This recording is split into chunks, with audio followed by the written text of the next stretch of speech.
আসেন, বন্ধু তো হতে হবে, যোগ্য তো হতে হবে। তো বন্ধু বানাইতে হতে হলে, যোগ্য হতে হলে দুনিয়ায় আরেকটা উপমা দিয়ে বলতে চাই, ভাই কেউ যদি ব্যবসা প্রতিষ্ঠান খোলে, নূতন ব্যবসা প্রতিষ্ঠান খুলছে, এখন শুরুতে একটা অফার দেয় না? ওপেন করলে দোকান, ব্যবসা প্রতিষ্ঠান ওপেন করলে একটা অফার দেয়, আরে 50% ছাড়, 40% ছাড় দেয় না? এরকম কথা বলেন। আজকে দোয়ার মাহফিল, কেউ যদি আজকের এই অনুষ্ঠানে 2-4 দিন 5 দিনে কেনে, এই মালে এই ছাড় পাবেন, সত্য না? আল্লাহ পাক রব্বুল আলামিন ওই যে শুরুতে বলেছিলাম রমজানের সম্পর্ক তাকওয়ার সাথে, মাহে রমজানের কথা যখন আল্লাহ যেখানে বলেছেন সেখানে আল্লাহ বলেন আমলের কথা, আমলের কথা। অতএব গত জুম্মায় মনে হয় বলেছিলাম বা তার আগের জুম্মায়, যে শাবান মাসটা হলো আল্লাহ পাকের বান্দার আমল আল্লাহ পাকের কাছে পেশ করা হয়। মাহে রমজান আমলের দিক দিয়ে মাহে রমজানের আমল শুরু হয়। মাহে রমজানটা কেমন যেন আমল শুরুর মাস। আমল কিসের মাস ভাই? শুরুর মাস, শুরুর মাস। আল্লাহ পাক বলে যখন মাসটা শুরু ওপেন করলা, তোমার আমলের জন্য মাহে রমজানটাকে আমি শুরু মাস দিলাম, ওপেন করলে তুমি। অতএব আমি আল্লাহ তোমাকে একটা ওপেন দিনে, ওপেন করা মাসে একটা অফার তোমাকে দিয়ে আমলের দিকে আমি একটু উৎসাহিত করতে চাই। উৎসাহ আল্লাহ দিলেন আমাকে রাসূলের মাধ্যমে। উৎসাহটা কি? আসো, মাহে রমজান একটা ওপেন আমল করার ওপেন একটা মাস, তাহলে অফার কি নিবা? আল্লাহর রাসূল বলেন, মান তাকাররাবা ফীহি বিখাসলাতিন কানা কামান আদ্দা ফরিদা ফীমা সাওয়া। এই যে ওপেন দেয়া শুরু হলো, এই যে অফার দেয়া শুরু করলেন আল্লাহ পাক, কেউ যদি একটা নফল আমল করো, একটা নফল সারা জীবনের নফল এক পাল্লায় রাখলে, একটা ফরজ এক পাল্লায় রাখলে ফরজের ওজন বেশি হবে, নফলের ওজন বাড়বে, বেশি হবে না। অতএব এই রমজান মাসে আমি আল্লাহ ওপেন করে দিয়ে একটা অফার দিলাম। অফারটা হলো একটা নফল করো, একটা ফরজ তোমার আমল নামায় দিয়ে দেবো। সুবহানাল্লাহ। আর এতটুকু শেষ না, আল্লাহ রাসূল আরো বলেন, মান আদ্দা ফরিদা ফি ফি ফি ফি মান আদ্দা মান আদ্দা ফরিদাতান ফিহি কানা কামান আদ্দা ফরিদাতান ফিমা সাওয়া 70 ফরিদাতান ফিমা সাওয়া। যে এই মাসে একটা ফরজ আমল করবে, অফার, আমি আল্লাহ তাকে 70টি ফরজের সওয়াব তার আমল নামায় দিয়ে দেব। সুবহানাল্লাহ। এই হলো অফার আল্লাহ পাক রব্বুল আলামিন দিলেন। এই জন্য মাহে রমজানকে কোনো একটা সময়টাকে আমরা ছেড়ে দিব না। শুরু 2 মাস আগে বলেছিলাম 24টা ঘন্টাকে রুটিন করতে হবে, কীভাবে চালাইবে মোটামুটি একটা ধারণা আমি দিয়েছিলাম। তো এই জন্য আমি বলবো, আসুন সুন্দরভাবে আল্লাহ পাক রব্বুল আলামিনের থেকে তাকওয়া অর্জনের মাধ্যমে বন্ধু হয়ে দুনিয়ার থেকে বিদায় নিব ইনশাআল্লাহ। তো তাকওয়া এমন একটা বিষয়, তাকওয়া ছাড়া বন্ধু হওয়া যায় না। তাকওয়া রমজানের রোজা দিয়ে তাকওয়া অর্জন করতে হয়। তাকওয়া এমন একটা বিষয়, এমন একটা বিষয়। আর তাকওয়া হাহুনা, রাসূল তাকওয়ার কথা বলতে গিয়ে সাহাবাদেরকে বুঝাইলে, আর তাকওয়া হাহুনা, তাকওয়ার সম্পর্ক তো অন্তরের সাথে, এটা দেখানো যায় না, এটা দেখানো যায় না। আমল বাহ্যিক ব্যাপারের সাথে এটা গোপন করা যায় না। যে বাহ্যিক আমলগুলোকে গোপন করে বলে, আরে আমি তো ইমানদার, আমি তো মুত্তাকি, এটা ধোঁকাবাজি ছাড়া আর কিছুই না। ঈমান দেখানো যায় না, ওটা কলবের সাথে সম্পর্ক। তাকওয়া এখানেই থাকে। রাসূল এভাবে বলেন, আত-তাকওয়া হাহুনা, তাকওয়া তো এখানে থাকে, এখানের সাথে সম্পর্ক, এটা তো দেখানো যায় না। অতএব এই তাকওয়া অর্জনের জন্য রোজাকে সুন্দরভাবে তুমি আদায় করো। সুবহানাল্লাহ।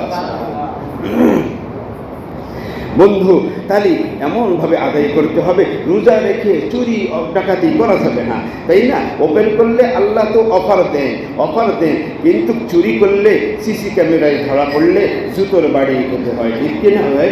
কথা বলেন।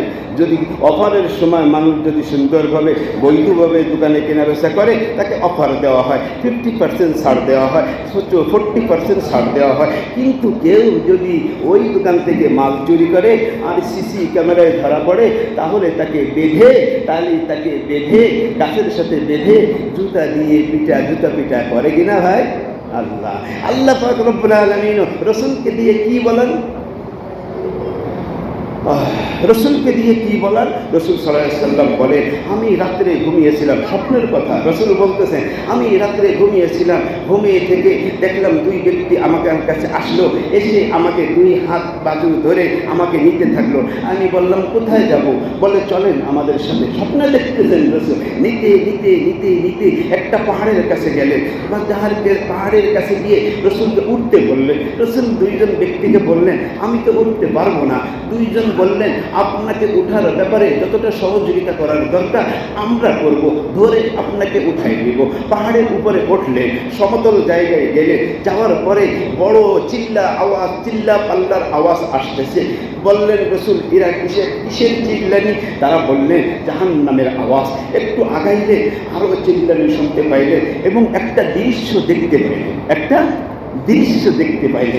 দৃশ্যটা বলার আগে আমি বলবো, একটা ছাগল যখন জবাই দেওয়া হয়, জবাই দেওয়ার পরে ছাগলটাকে যখন চামড়া ছলে, পাওটা উপরে বাঁধে না নিচে বাঁধে? ছাগলের পাওটা উপরে বেঁধে মাথা নিচে থাকে না উপরে থাকে? নিচে থাকে। তাহলে চলতে সুবিধা হয়, তাই না বন্ধু?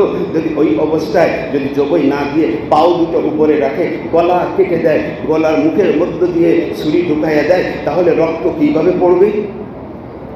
রাসূল সাল্লাল্লাহু আলাইহি ওয়াসাল্লাম দেখতে পাইলেন, এই একটা ব্যক্তি, কিছু ব্যক্তি, একটা কওম, একটা জাতি, কিছু মানুষ পাও বেঁধে উপরে ঝুলিয়ে রাখা হয়েছে এবং মুখ এখান থেকে চিরিয়ে ফেলানো হয়েছে এবং সেখান থেকে রক্ত পড়তেছে, রক্ত পড়তেছে।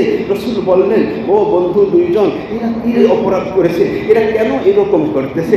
রাসূল সাল্লাল্লাহু আলাইহি ওয়াসাল্লামকে বলা হলো, ইয়া রাসূলুল্লাহ, এরা রমজান মাসে রোজা রাখে নাই, রোজা ভেঙেছে, রোজা রাখে নাই। রোজা রেখে ভাঙদারি এই শাস্তি, আর যদি রোজা না রাখে তার শাস্তি কিন্তু আরো বেশি। রোজা থেকে, রোজার সাথে, মাহে রমজানের সাথে বেয়াদবি, রোজা রেখে রোজা ভেঙে দিয়েছে।